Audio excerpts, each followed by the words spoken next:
Welcome to Timeless Mind by Nicolaus podcast.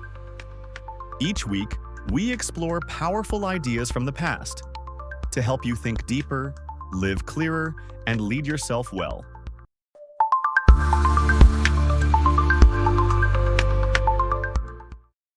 Welcome back to the deep dive. Great to be here.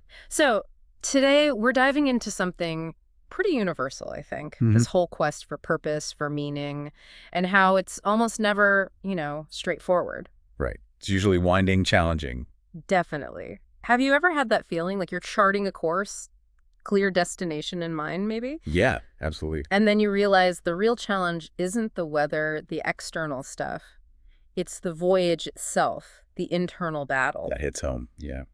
Well, this whole discussion today is inspired by a recent video over on Timeless Mind by Nicolaus. A really thought-provoking piece. Okay, so let's unpack the beginning of this journey metaphor. It often starts with leaving something. Right. Often, yeah, like stepping away from a life that maybe looked good on paper. Exactly. Successful, promotions, smiling in meetings. But inside. Totally empty, burnt out, basically. Dead behind the eyes, like the video put it. And there's this hope, this expectation that if you just follow your truth, make that leap, meaning we'll just sort of arrive. Yeah. Like magic. Yeah. But that's not usually what happens, is it? Rarely. Instead of clarity, you often get, doubt. Oh, yeah. The overthinking kicks in. Distraction. And just this heavy silence. So then you try to build something real with purpose, a space to grow, maybe give back. You put your heart into it. You do, and you wait. No response, no results, no validation. Nothing. And that starting point, that contrast, it's really striking. You escape this external success that felt hollow. Right. Only to run smack into this deep internal emptiness, or worse, this void where feedback should be. Yeah. And the core idea here, I think, is that the silence, the lack of validation, can actually be psychologically harder to deal with than, say, outright failure. Why do you think that is? Well, with failure, at least you have something concrete. Feedback, even if it's negative. But with silence... your mind just fills in the blanks. Exactly. And usually with the worst-case scenarios, self-doubt just explodes in that vacuum. That hits the nail on the head. It's like, imagine pouring months into, say, an online course. Or maybe writing a book, something really personal. Yeah, something you feel is truly valuable. Totally. You put it out there feeling honest, vulnerable, like this is it. And then you hit publish. And you refresh the page. Again and again. Days, weeks. And it's just zeros. 0 comments, 0 shares, 0 sales. Just that stark zero staring back at you. Oof, yeah. That silence is deafening. And right into that space flash all those old voices. Ah, the inner critic. You're not good enough. Why would anyone care? This whole thing was a huge mistake. It goes beyond just doubt, doesn't it? It becomes this deep imposter syndrome. You feel like you're drowning in your own thoughts. Even though you escaped the initial burnout. Right. It's like you thought you were escaping the storm, but you just sailed into this thick, heavy fog, loss. A really isolating feeling. But then the story suggests there can be a turning point, sometimes in a quiet moment. Yeah, like a memory bubbling up. Exactly. And in this case, it's a name from ancient times Ulysses. Odysseus. The ultimate long journey home. Right. The guy who left the Trojan War behind, but then just couldn't get back to Ithaca, lost at sea for years. And the realization dawns. Yeah, it clicks. Homer, the storyteller, he didn't give Ulysses a map. There was no guarantee of safe passage. No 5-step plan to get home quick? Not at all. He just told the story of this man who set sail with purpose, with a destination in mind, sure, but who then faced everything the journey threw at him. Storms, monsters, temptations. Everything. And suddenly, your own struggle feels different. It's like, wait a minute. My own efforts, this silence... it isn't necessarily failure. It's something else. It's a voyage. That's the reframe. Every silence, every setback, it's just the wind, shaping the sails. Part of the journey, not proof you shouldn't be on it. Exactly. I wasn't being rejected. I was being tested. Not by the world, like some judgment. But by the journey itself. Yeah. And that is such a powerful shift, isn't it?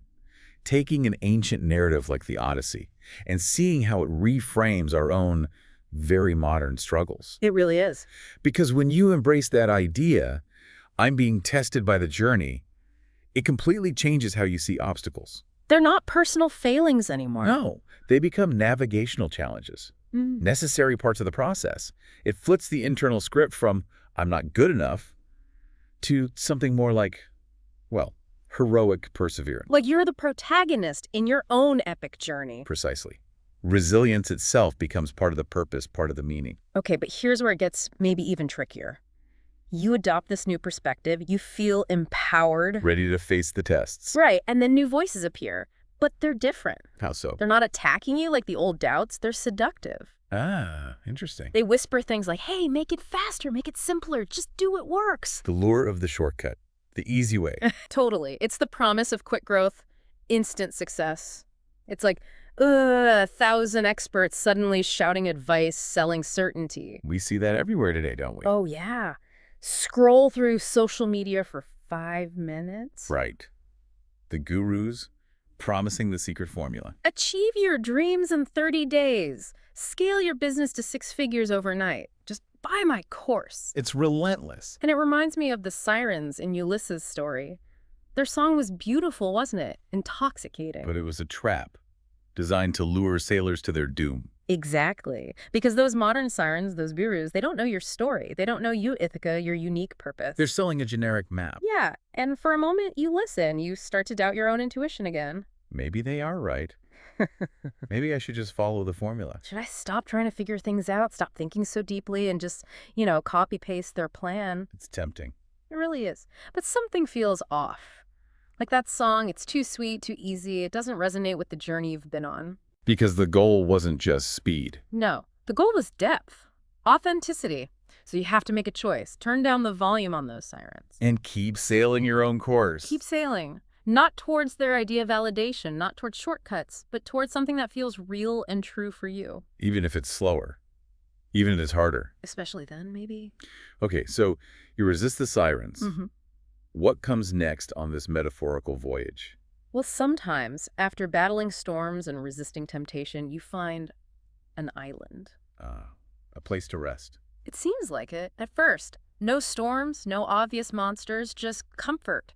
And maybe even the promise of guaranteed success, finally. Sounds pretty good after all the struggle. It does. This island is sort of whispers, hey, don't worry, you've done enough. Just stay here, relax, I'll take care of everything. The comfort zone. Exactly. It gives you routines, predictability, maybe even a measure of success, but without risk.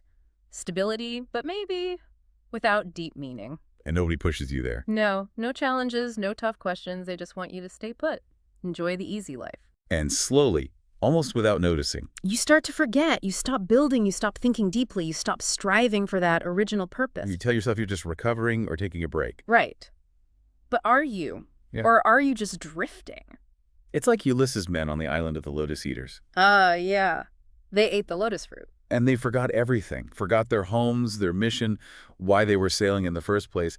They just wanted to stay there forever in that blissful haze. That's a powerful metaphor for complacency. It really is. Eating the fruit of comfort and forgetting there was ever an Ithaca to return to. And connecting this to the bigger picture, it highlights something crucial, doesn't it? That comfort itself, perhaps paradoxically, can be just as big a barrier to growth, to purpose, as active struggle. Maybe even more insidious because it feels nice. Exactly. It feels like relief. Which brings up a really important distinction, I think. How do you, the listener, tell the difference between genuine, necessary, restorative rest? Which we all need. Absolutely. And that seductive complacency that just dulls your edge, dulls your purpose, keeps you stuck. That is such a key question. Because it's easy to mistake drifting for resting. Very easy. Yeah.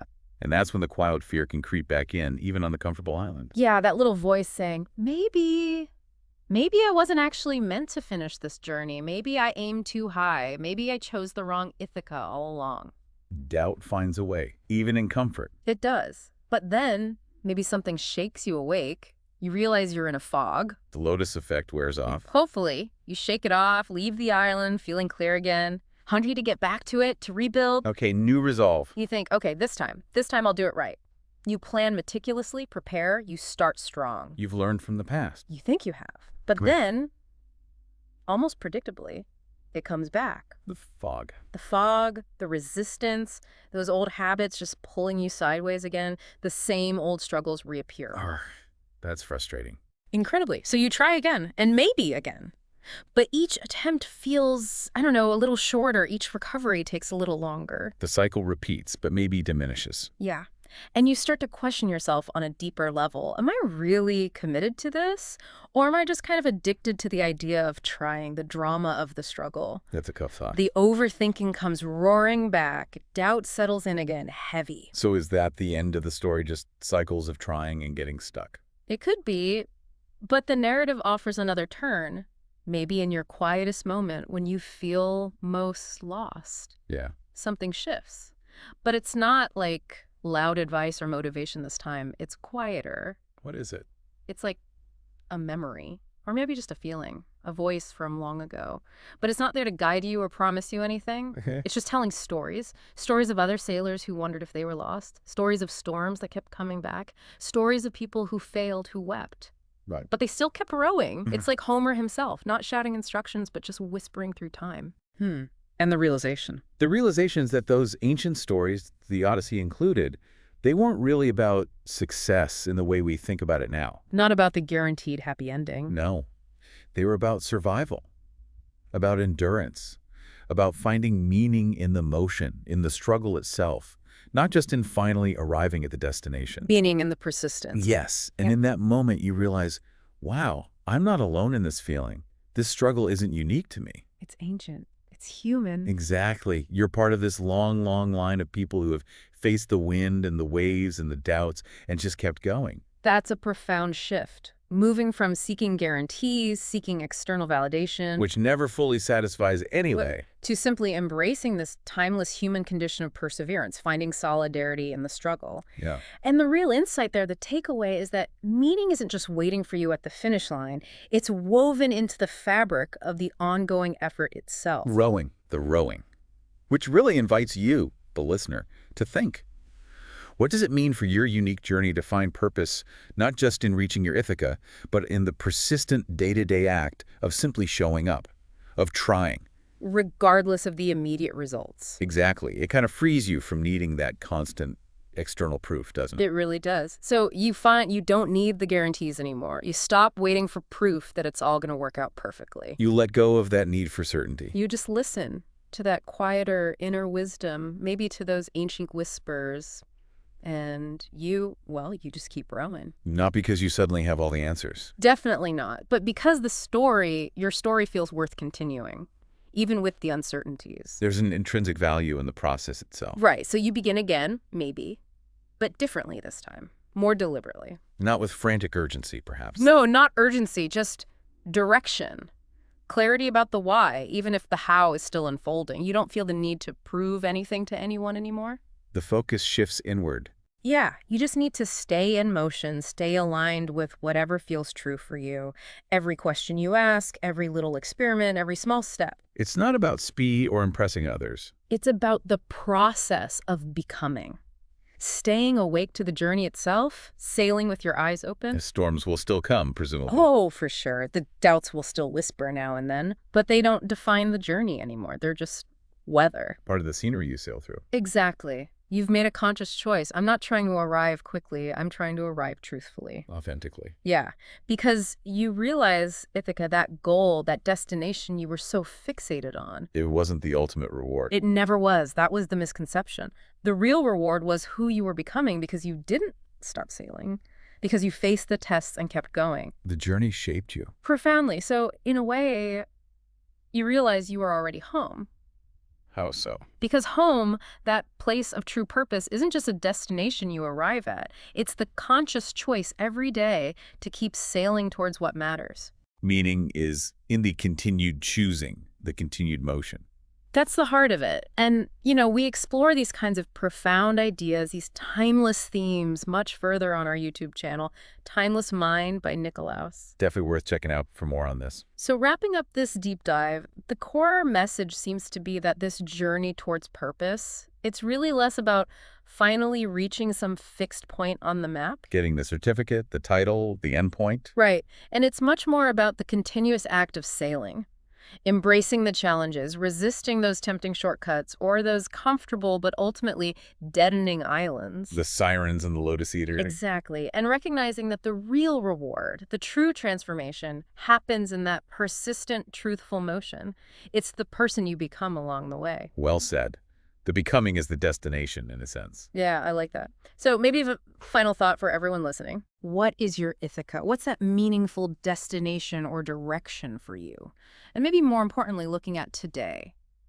Was it a day you consciously sailed towards it, even a little? Or was it maybe a day you drifted, perhaps unintentionally? Powerful question to sit with. We invite you to explore more of these kinds of insights. Maybe subscribe or just visit the Timeless Mind by Nicolaus YouTube channel. Lots more to explore there. And next time, we're going to meditate with Socrates. Ooh, interesting. Looking forward to that. Me too. Until then, keep sailing. Thanks for reflecting with us here at Timeless Mind. Ancient wisdom for modern clarity. If today's idea sparked something in you, share it, live it, and pass it on. See you in the next episode.